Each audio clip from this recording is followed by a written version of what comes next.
గోకర్ణ క్షేత్రానికి ఆ పేరు ఎలా వచ్చింది? రావణాసురుడు ప్రతినిత్యము శివ పూజ చేస్తున్న తల్లి యొక్క స్థితిని గమనించి శివుని ఆత్మలింగాన్ని తల్లికి అందించాలన్న సంకల్పంతో కైలాస పర్వతాన్ని తన చేతులతో ఎత్తే ప్రయత్నం చేస్తాడు. జటాటవీ గలజ్జల ప్రవాహ పావిత స్థలే గలేవలంబ్యలంబితాం భుజంగతుంగమాలికాం ఢమఢమఢమఢమన్నినాదవఢమర్వయం చకార చండ తాండవం తనోతున శివ శివం అన్న అద్భుతమైన శివ స్తోత్రాన్ని ఆ సందర్భంలో రచించాడు, గానం చేశాడు అని చెబుతారు. రావణాసురుడి భక్తికి మెచ్చినటువంటి శివుడు పార్వతితో సహా ప్రత్యక్షమవుతాడు. ఏం కావాలో కోరుకోమంటాడు. ఆత్మలింగం కనుక రావణాసురుడికి చిక్కితే ప్రళయం జరుగుతుందని ఇంద్రాది దేవతలంతా మోహంలో పడేస్తారు రావణాసురుడు. అందుకని రావణాసురుడు ఆత్మలింగాన్ని మరిచి పార్వతిని నాకు ఇచ్చేయమని అడుగుతాడు. ఆ అద్భుతమైన రూపాన్ని చూసి శివుడు బోళాశంకరు తీసుకెళ్ళమంటాడు.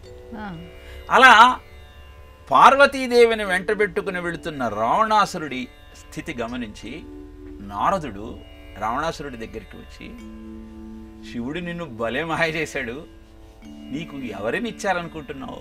పార్వతీదేవినే కదా ఇచ్చింది అంటాడు.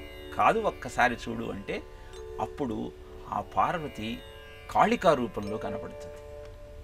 ఇప్పుడు ఎక్కడ ఉంది మండోదరి అంటే పాతాళంలో ఉన్నది ఆ పార్వతి అని పాతాళానికి వెళ్ళి మండోదరిని వివాహం చేసుకుని తల్లి దగ్గరికి వస్తాడు.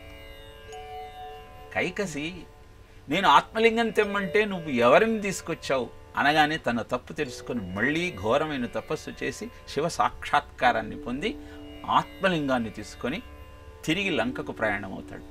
అలా వస్తున్న సమయంలో ఆత్మలింగాన్ని ఎలాగైనా రావణాసురుడి నుంచి తీసుకోవాలి అని నారదుడి యొక్క ఆజ్ఞతో గణపతి బాలుడి రూపంలో వచ్చి రావణాసురుడి ముందు నిలబడతాడు. అదే సమయంలో శ్రీ మహావిష్ణువు తన చక్రాన్ని సూర్యబింబానికి అడ్డంగా పెట్టడంతో సంధ్యా సమయం అనుకుంటాడు రావణాసురుడు.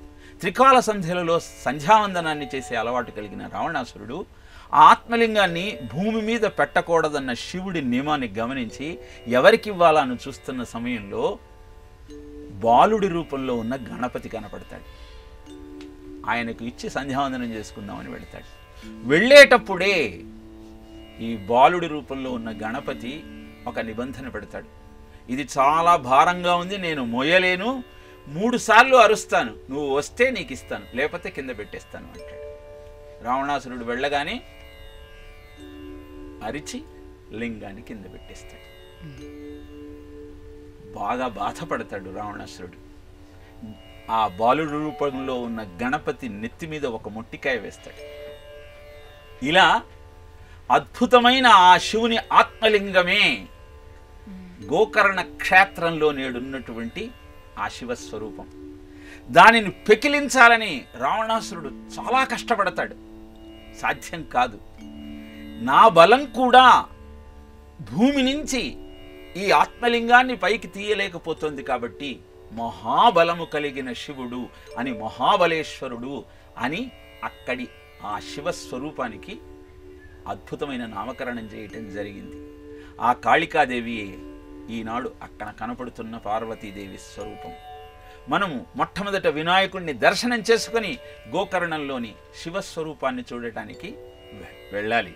ఆ గణపతి యొక్క నెత్తి మీద ఒక పల్లపు ప్రాంతం మనకు కనపడుతుంది.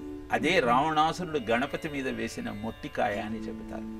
మరి ఇంత అద్భుతమైన క్షేత్రానికి గోకర్ణం అని పేరెందుకు వచ్చినది అని చాలామందికి సందేహం కలుగుతూ ఉంటుంది.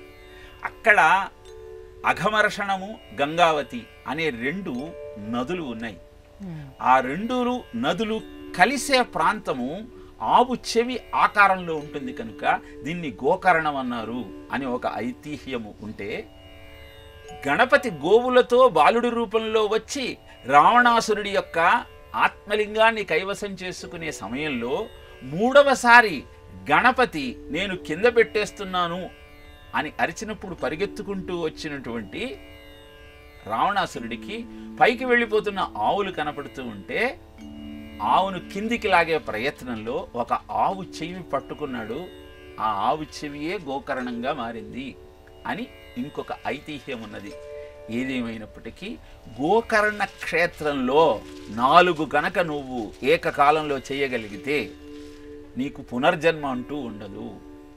ఆ 4 ఏమిటి అంటే, మొదటిది గోకర్ణ క్షేత్రానికి వెళ్ళి కృష్ణ శివరాత్రి రోజు మారేడు దళంతో ఆ శివుణ్ణి అర్చించగలిగితే నీ జీవితం అద్భుతము.